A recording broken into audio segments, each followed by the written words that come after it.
সবুজের বুকে লাল, এ তো জন্মে চিরকাল। সবুজের বুকে লাল, সে তো উড়বেই চিরকাল।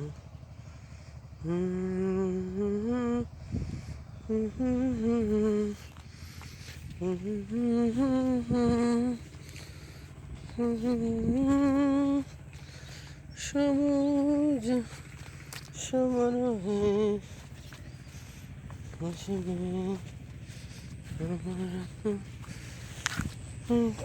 শুক্রবার সকাল,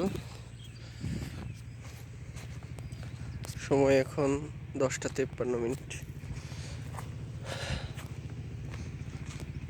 ট্রেন যোগে চলে আসলাম খুলনা থেকে যশোর।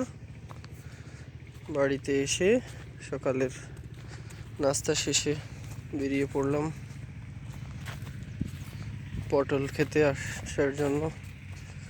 পেঁয়াজ, রসুন এগুলো কিছু তুলতে হবে, আর সাথে সাথে মেটে আলু তোলা হবে।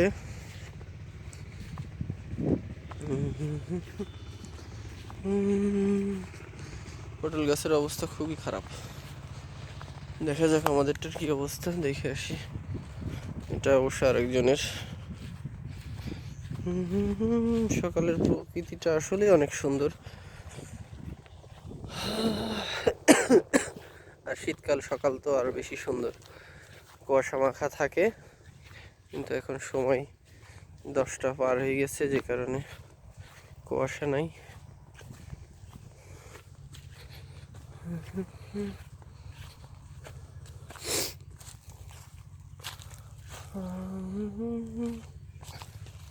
উপরের জমিটা আমাদের পটল গাছ। এখন শীতকাল তো একটু কমে যাচ্ছে।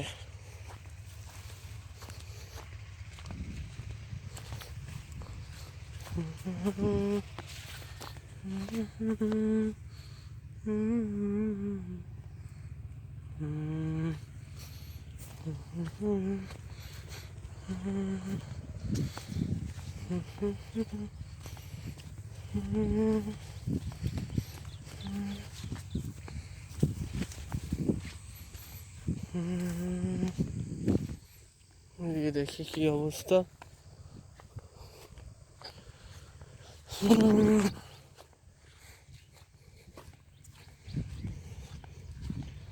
এই হলো পটল ক্ষেত, আর এই হলো অবস্থা। গাছ ফাঁকা হয়ে গেছে একদম, ধরতে গেলে নাই বললেই চলে, অনেক ফাঁকা। পটল তো নাই।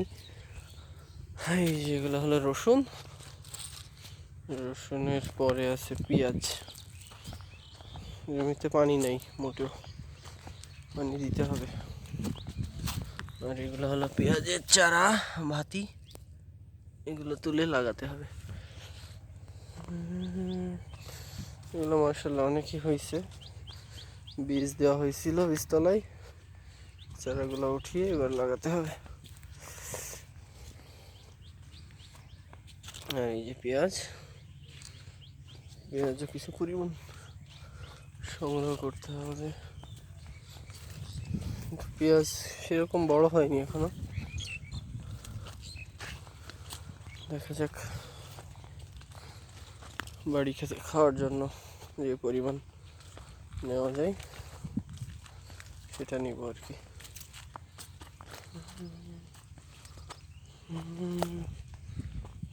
আরেকটি পটল ক্ষেত, বড় বড় পেঁয়াজ যেগুলো, এগুলো নিয়ে যাব।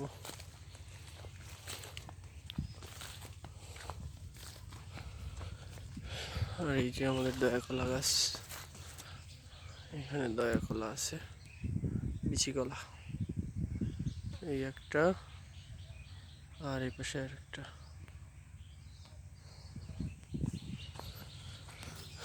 এখানে প্রচুর পরিমাণ পেঁয়াজের চারা রয়েছে। এই ভাতির চারাগুলো লাগাতে পারলে মূলত কাজ শেষ। আর এখানে কিছু মরিচ গাছের বীজ দেওয়া হয়েছিল, সেগুলো এই যে বড় হয়ে গেছে। আলহামদুলিল্লাহ, এগুলো চারা লাগানোর মতো, কিছু পরিমাণ তুলে লাগিয়ে দিব আর কি। আর সাথে পালং শাক লাগানো হয়েছিল, পালং শাকগুলো খাওয়া শেষ প্রায়, আর অল্প কিছু পরিমাণ আছে, পানির অভাবে কম হচ্ছে আর কি। মরিচ গাছগুলো লাগিয়ে ফেলতে হবে, মরিচ লাগানোর মতো হয়ে গেছে, রাখা যাবে না।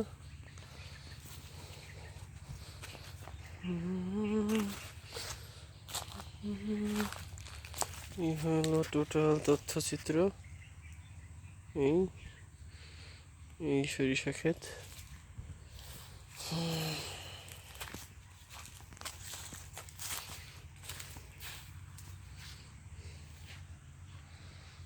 এই বর্তমান মাঠের অবস্থা। আল্লাহ হাফেজ, সবাই ভালো থাকবেন। এই হলো আপডেট শুক্রবার 10ই জানুয়ারি 2025।